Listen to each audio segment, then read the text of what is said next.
Hello, everyone, and welcome back to LabMate. Today, we're diving into the fascinating world of microbiology culture media as we explore the types of media used in medical microbiology. Before we get started, don't forget to like, share, and subscribe to the LabMate YouTube channel.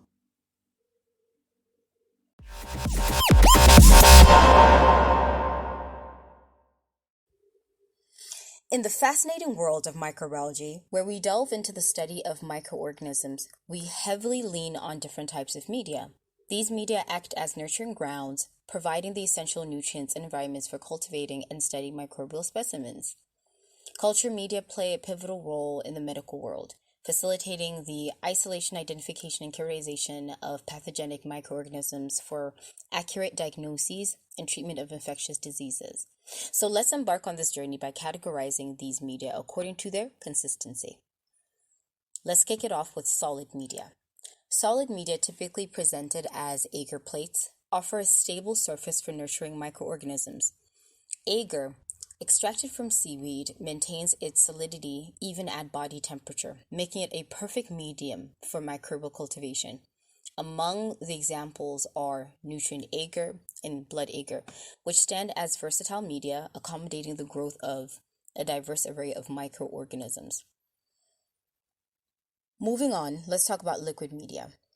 Liquid media encompass a variety of solutions such as nutrient broth, utilized for cultivating microbes in a fluid state.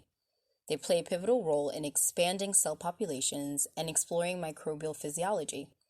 Take, for instance, thiglycolate broth and tryptic soy broth. Both serving as prime examples, these media are adept at fostering the growth of a wide range of microorganisms. Adapting flexibly to varying oxygen requirements and environmental conditions, whether studying bacterial metabolism or conducting susceptibility tests, liquid media provide a dynamic platform for diverse microbiological investigations. Moving on to semi-solid media. A unique category in microbiology. Unlike solid agar, semi-solid media maintain a gel-like consistency, allowing for the observation of microbial motility and chemotaxis. They're practically valuable in studying bacteria capable of movement, such as flagellated species, and in microbiological assays to assess microbial behavior in response to environmental stimuli. Now, let's look at culture media classified by their chemical composition and application.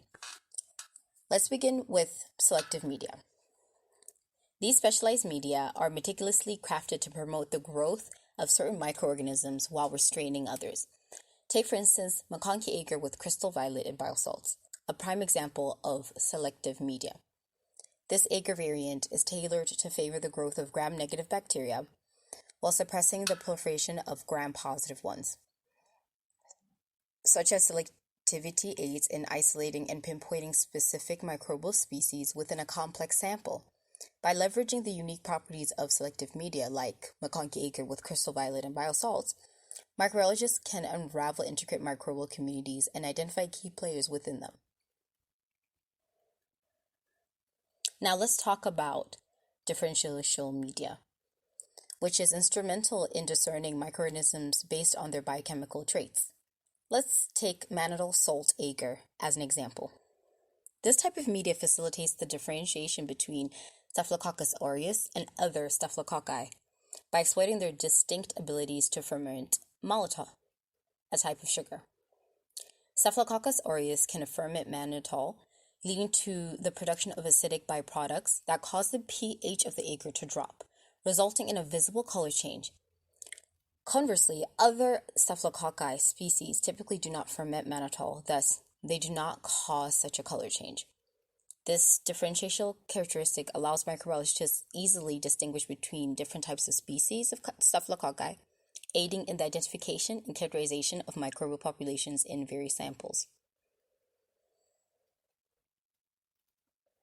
Let's delve into the realm of basal media, which serve as a fundamental support for nurturing a diverse array of microorganisms. Basal media provide essential nutrients without specific enrichment, forming a basic foundation for microbial growth. Example such as like nutrient broth, stand as stalwarts in microbiological culture, offering a standardized platform conducive to bacterial proliferation. These basal media act as versatile substrates, accommodating the growth of a wide spectrum of microorganisms, making them indispensable in laboratory settings for various research, diagnostic, and industrial applications. Now let's explore enriched media. So enriched media are fortified with additional nutrients to provide optimal conditions for the growth of microorganisms with a specific and often complex nutritional requirements. Take, for instance, blood agar.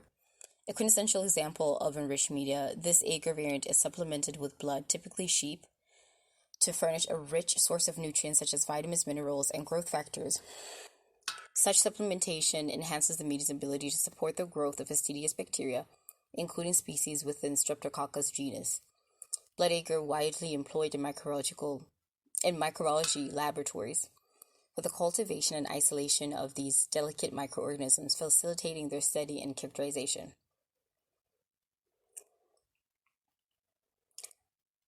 In the realm of microbiology, the choice between anaerobic growth media and regular media in anaerobic conditions is paramount for cultivating specific organisms.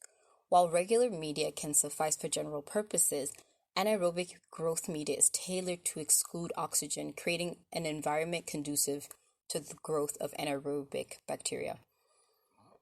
These specialized media typically contain reducing agents to neutralize any residual oxygen and provide suitable substrates for anaerobic metabolism.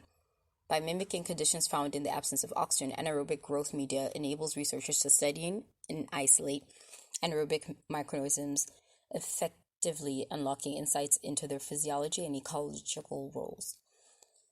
Thus, the selection of appropriate growth media plays a pivotal role in unraveling the mysteries of anaerobic microbial communities. Finally, let's talk about transport media, an indispensable component in the microbiological workflow. These specialized media play a pivotal role in maintaining the viability and integrity of microorganisms during their journey from collection sites to the lab. Unlike other types of media, transport media are formulated to sustain microbial viability without stimulating substantial growth. Instead, their primary function is to preserve the original characteristics of the sample, ensuring that microorganisms remain intact and representative of the initial specimen for accurate diagnostic testing.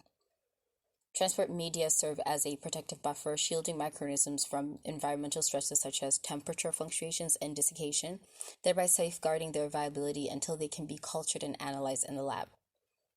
This critical role of transport media ensures the reliability and accuracy of microbiological testing and ultimately contributing to effective disease diagnosis and surveillance.